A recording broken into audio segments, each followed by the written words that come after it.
श्री शिवाय नमस्तुभयम। दोस्तों, आप सभी लोग जानते हैं कि 27 मई 2025 यानी मंगलवार को पड़ रही है ज्येष्ठ मास की अमावस्या।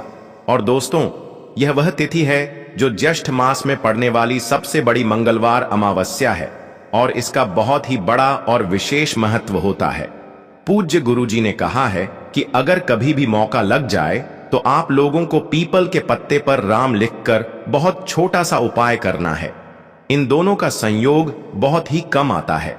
इसी के साथ में गुरुजी ने अपनी शिव पुराण कथा में बताया है कि इस दिन आपको एक पीपल के पत्ते पर राम वाला उपाय तो आपको अवश्य ही करना चाहिए, क्योंकि ऐसा दिन पूरे साल में सिर्फ एक ही बार आता है। और दोस्तों, आप सभी लोग जानते हो कि मंगलवार का अगर सबसे बड़ा कोई उपाय है तो वह पीपल के पत्ते पर राम वाला उपाय।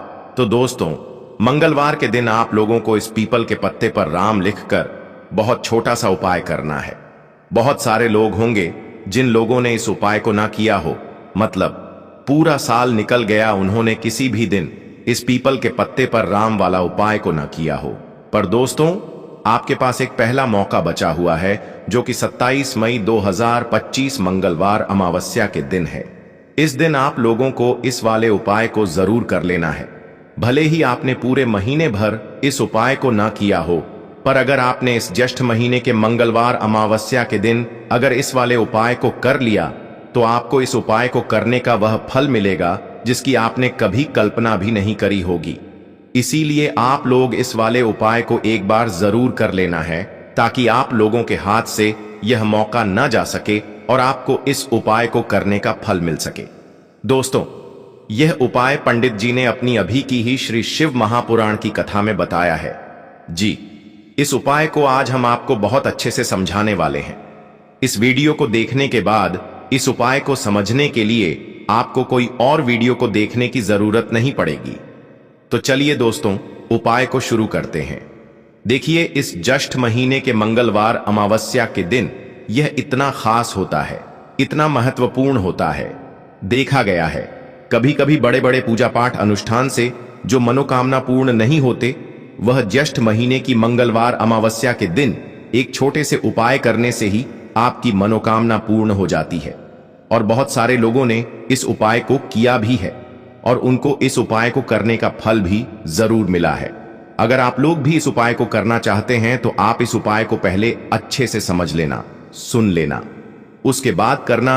आपको इस उपाय का फल जरूर मिलेगा और इस उपाय को कर लेने से आपके घर में चाहे किसी भी प्रकार की दुख और समस्या क्यों ना चल रही हो, आपको उसका कारण भी नहीं पता है कि भाई यह समस्या किस कारण से चल रही है। उसका कुछ भी कारण हो सकता है, जैसे पितृदोष हो सकता है या किसी भी तरह का मंगल दोष भी हो सकता है। तो इस दिन आप लोगों को यह वाला उपाय कर लेना है।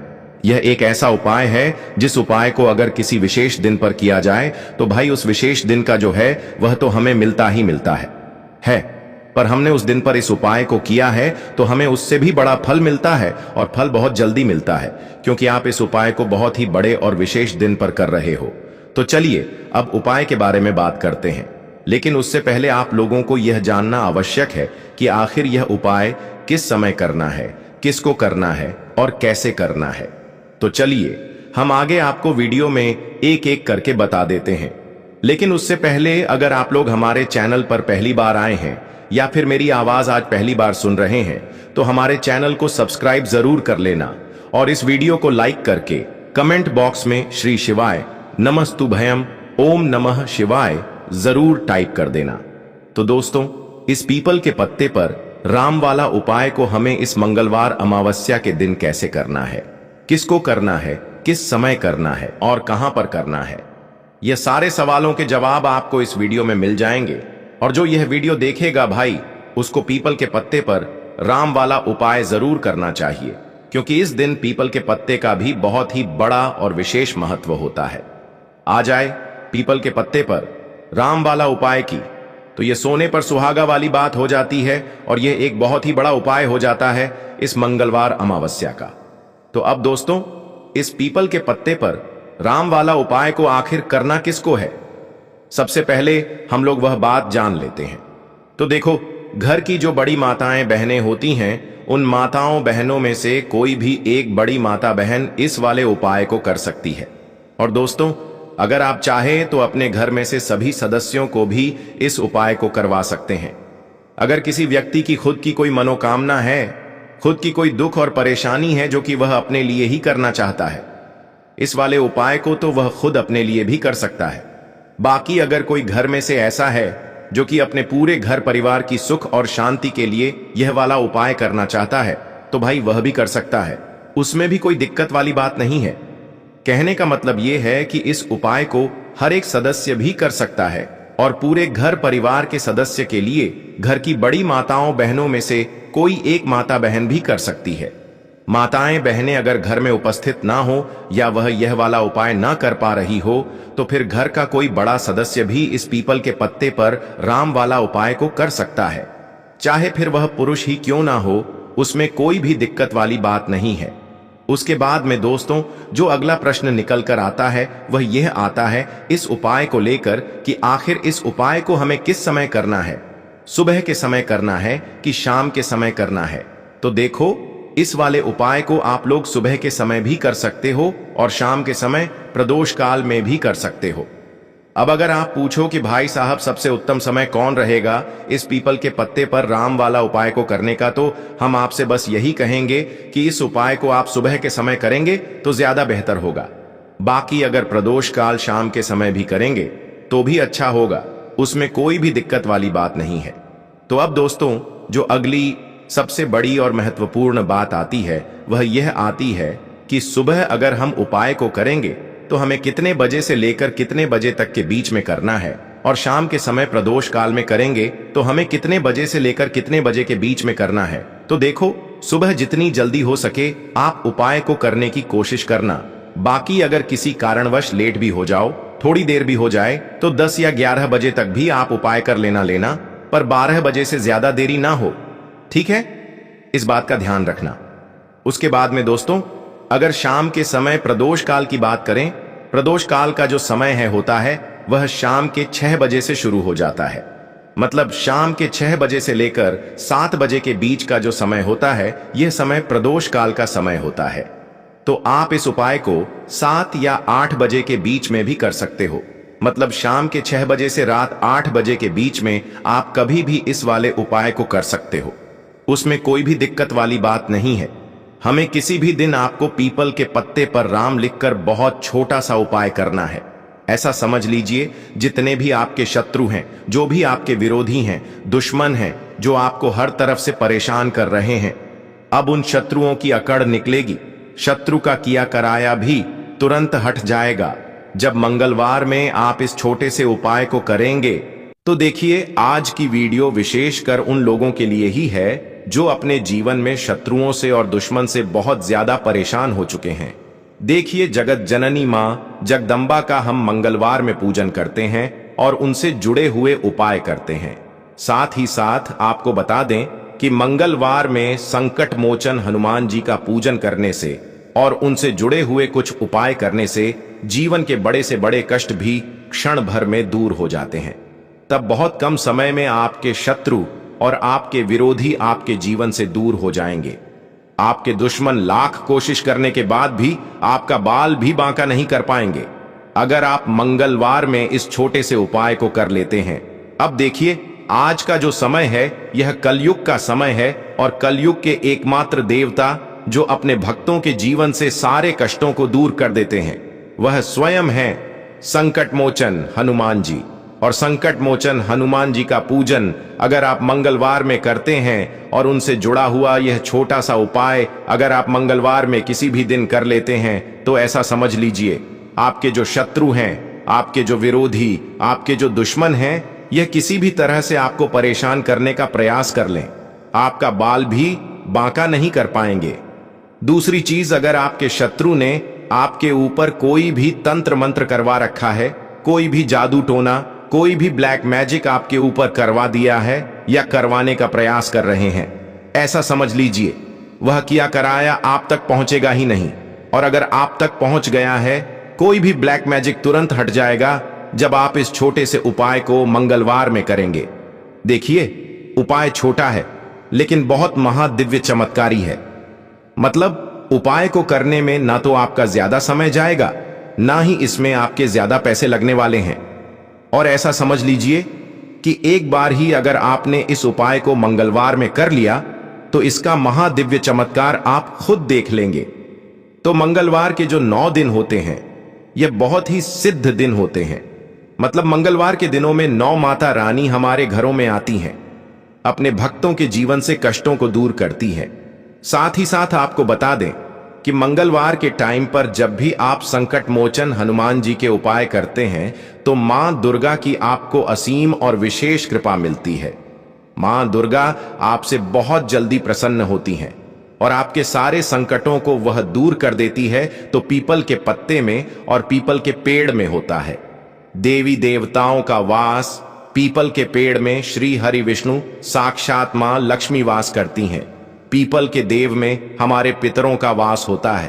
पीपल का जो पेड़ होता है इसका पूजन करने से शनिदेव की कृपा, उनका आशीर्वाद मिलता है। और पीपल का पत्ता जो है इसका उपाय मंगलवार में करने से व्यक्ति के जीवन से बड़े संकट और कष्ट दूर हो जाते हैं, जिसमें कि शत्रु और आपके दुश्मन जो हैं ये पूरी तरह परास्त हो जाएंगे, चारों खाने चित्त हो जाएंगे और कभी भी आपका कुछ नहीं बिगाड़ पाएंगे। अगर यह उपाय आप करते हैं तो देखिए, यह उपाय स्त्रियां भी कर सकती हैं, पुरुष भी कर सकते हैं। किसी भी दिन आप इस उपाय को कर सकते हैं, ठीक है ना। इसमें दिन आपको नहीं देखना है कि किस दिन करें, जिस दिन आप चाहा उस दिन इस उपाय को आप कर सकते हैं। तो मंगलवार अमावस्या के दिन आपको पीपल का पत्ता तोड़ना नहीं है, उससे एक दिन पहले ही तोड़कर आप पीपल का पत्ता ले आए, या गिरा हुआ जो पत्ता होता है पीपल का वह आप ले लें, ठीक है ना। बस इस चीज का आपको ध्यान रखना है कि मंगलवार अमावस्या के दिन पीपल के पेड़ से कोई भी पत्ता हम नहीं तोड़ते हैं। इस चीज का आपको विशेष ध्यान रखना है। तो आपको लेना है पीपल का एक पत्ता और शुद्ध जल से उसे साफ कर लेंगे पहले, जिससे कि धूल मिट्टी अगर पीपल के पत्ते पर हो तो वह हट जाए। फिर गंगा जल का थोड़ा सा छिड़काव यानी थोड़ी सी छींटे आपको इस पीपल के पत्ते पर मारनी है और इस पीपल के पत्ते को फिर कपड़े से पोंछकर आपको साफ कर लेना है, बिल्कुल सुखा लेना है। अब आपको लेना है थोड़ा सा सिंदूर, जो केसरिया वाला सिंदूर आता है जो हम संकट मोचन हनुमान जी को चढ़ाते हैं, वह केसरिया सिंदूर आपको लेना है। थोड़ा सा जल डाल के इसे गीला कर लेंगे और इसी सिंदूर से इस पीपल के पत्ते पर आपको भगवान राम का नाम लिखना है। अब किससे लिखेंगे? माचिस की तीली ले सकते हैं, उससे लिख सकते हैं। किसी भी तरह से आपको भगवान राम का नाम इस पीपल के पत्ते पर लिखना है। लिख लिया। एक आपको चमेली के तेल का या सरसों के तेल का दीपक तैयार करना है और एक कोई भी आपको लेनी है मिठाई में। यहां पर आप बूंदी का प्रसाद ले सकते हैं, बेसन का लड्डू ले सकते हैं, और अगर आप इमरती ले लेते हैं तो यह और भी उत्तम है। देखिए, इमरती का जो भोग होता है यह संकट मोचन हनुमान जी को बहुत ज्यादा प्रिय है। अब यह सारी चीजें लेकर आपको जाना है संकट मोचन हनुमान जी के मंदिर में। तो देखिए, सबसे पहले आपको संकट मोचन हनुमान जी के सामने यह दीप प्रज्वलित करना है जो आप लेकर के गए हैं। चाहे आपने चमेली के तेल का दीपक तैयार करा है या सरसों के तेल का, सबसे पहले दीपक आप जला देंगे और दीप जलाने के बाद आपको जो पीपल का पत्ता आप लेकर के गए थे वह पत्ता आपको संकट मोचन हनुमान जी को अर्पित करना है, वहां चढ़ाना है। और जो भी भोग में आप लेकर के गए हैं, चाहे आपने बेसन के लड्डू लिए, बूंदी का प्रसाद लिया या फिर इमरती, जो भी कुछ आपने लिया है उसका भोग लगाना है। और संकट मोचन हनुमान जी से आपको प्रार्थना करनी है कि हे जगत का कल्याण करने वाले संकट मोचन हनुमान जी, संकटों को हरने वाले, मेरे जीवन से शत्रु और दुश्मनों को भी दूर कर दीजिए। शत्रु का किया कराया तंत्र मंत्र सब कुछ हट जाए, ऐसी कृपा मुझ पर कीजिए। इस तरह से आपको प्रार्थना करनी है और 108 बार जय श्री राम जय सीताराम, जय श्री राम जय सीताराम, जय श्री राम जय सीताराम, इस तरह से आपको जयकारा लगाना है। क्योंकि भगवान राम का नाम संकट मोचन हनुमान जी को सबसे ज्यादा प्रिय है, तो जयकारा लगा देंगे। और देखिए, अगर एक बार हनुमान चालीसा पढ़ पाएं तो आप एक बार हनुमान चालीसा ऐसा जरूर पढ़ें, ठीक है ना। ज्यादा बार नहीं तो एक बार जरूर पढ़ें। जयकारा तो आपको बिल्कुल से लगाना है। और इस छोटे से उपाय को किसी भी दिन कर लीजिए, सुबह कर लीजिए, शाम को कर लीजिए, और किसी भी दिन जैसे मंगलवार की तिथि जो होती है ना, यह बहुत बड़ी होती है। आप उस दिन भी इस उपाय को कर सकते हैं। जरूर से करें। शत्रुओं और दुश्मन आपके जो विरोधी हैं, यह पूरी तरह चारों खाने चित हो जाएंगे और आपका बाल भी वहां का नहीं कर पाएंगे। तो देखिए, इस उपाय को आप 9 दिन भी कर सकते हैं, 2-3 बार भी कर सकते हैं। अगर आप ज्यादा बार नहीं कर पा रहे हैं तो एक बार आपको इस उपाय को जरूर से करना चाहिए। तो देखिए, इस उपाय को करने से जो आपके सामने से शत्रु हैं वह भी परास्त हो जाएंगे। जो पीठ पीछे वार करते हैं, पीठ पीछे तंत्र मंत्र करवाते हैं, वह शत्रु भी चारों खाने चित्त हो जाएंगे। बस छोटा सा उपाय है, जरूर करें। तो देखिए, अब बात कर लेते हैं अपने एक बहुत छोटे से उपाय की, जिसे मंगलवार में करने से आपकी हर मनोकामना पूरी हो जाती है। यह उपाय आप अपने घर पर ही कर सकते हैं, कहीं जाने की आवश्यकता नहीं है।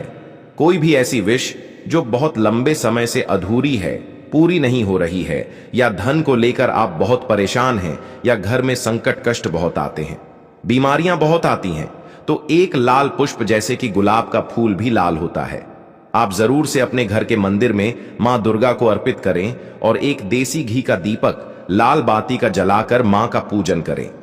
मंगलवार में अगर लाल रंग से जुड़ा हुआ यह उपाय आप करते हैं, आपकी सारी मनोरथ, सारी मनोकामनाएं मां पूरा कर देंगी, क्योंकि लाल रंग मां दुर्गा को बहुत प्रिय है।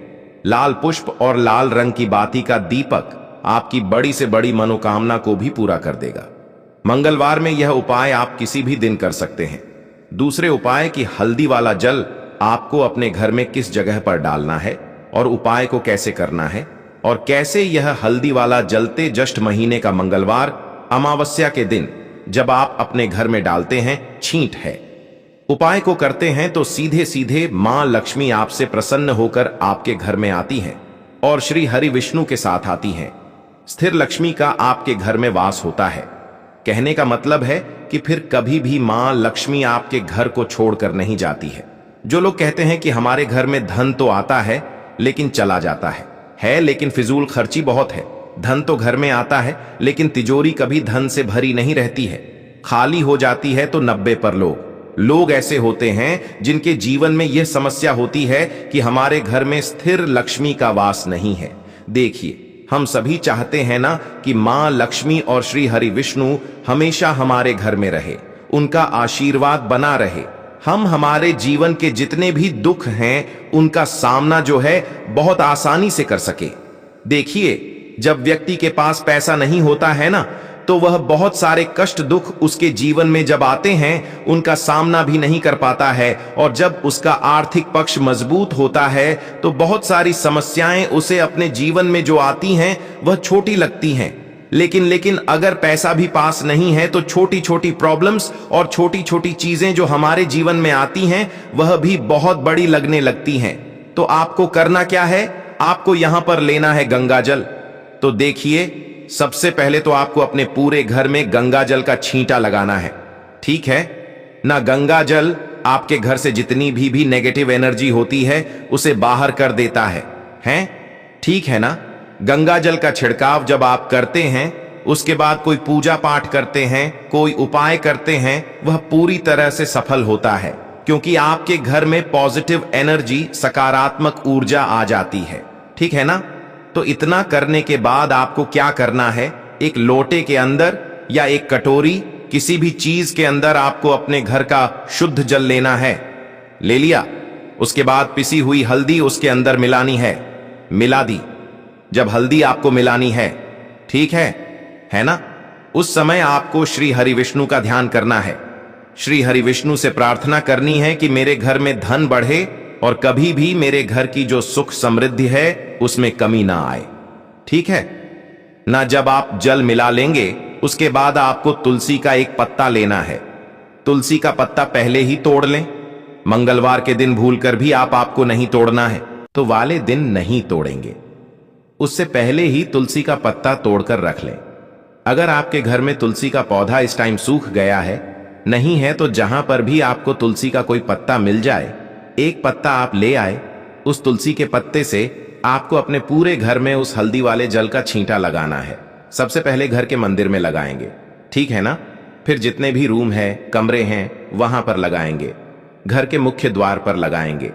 इस तरह से जब आप उपाय करते हैं तो आपके घर घर में कभी भी धन की कमी नहीं होती है, धन में वृद्धि होती चली जाती है और धन आपका हमेशा बढ़ता है। देखिए, अगर तुलसी का पत्ता आपको नहीं मिलता है तब आप किसी भी छोटी सी पूजा वगैरह की जो चम्मच होती है उससे भी छींटा लगा सकते हैं। तो देखिए, जब भी आप अपने घर में मंगलवार अमावस्या के दिन हल्दी के पानी का छींटा लगाते हैं तो इससे श्री हरि विष्णु मां लक्ष्मी के साथ आपके घर में आते हैं और स्थिर रूप से आते हैं। मतलब कभी भी आपके घर को वह छोड़कर नहीं जाते हैं। तो देखिए, हल्दी जो है यह जुड़ी है श्री हरि विष्णु से, आपकी कुंडली में गुरु को मजबूत करती है, आपके जीवन में सुख और सौभाग्य को खींच कर लाती है, धन को खींच कर लाती है, मां लक्ष्मी को प्रसन्न करती है। जिस तरह से हल्दी खाने का स्वाद बढ़ा देती है, बहुत बड़ी बड़ी बीमारियों को दूर कर देती है, उसी तरह से यह आपके जीवन को भी सुख से भर देती है, अगर के उपाय आप सही तरीके से कर लेते हैं, पूर्ण सच्ची श्रद्धा के साथ, पूर्ण निष्ठा के साथ कर लेते हैं, श्री हरि विष्णु और मां लक्ष्मी पर विश्वास करके कर लेते हैं। कोई भी उपाय जब आप करें तो हमेशा यह सोचकर करें कि मेरा यह उपाय जरूर सफल होगा और मुझे भगवान की कृपा जरूर मिलेगी। आप देखेंगे कि इस तरह से जब आप उपाय करेंगे आपको उसका फल जरूर मिलेगा, आपका उपाय जरूर सफल होगा और जीवन में आप हमेशा आगे बढ़ेंगे। तो 2 उपाय की बात कर ली, अब जल्दी से बात कर लेते हैं। तो दोस्तों, यह थे पूज्य गुरुजी द्वारा बताए गए कुछ बहुत ही खास उपाय। अगर आपको जानकारी अच्छी लगी हो तो वीडियो लाइक करिएगा। मिलते हैं फिर एक नए वीडियो के साथ। श्री शिवाय नमस्तुभयम।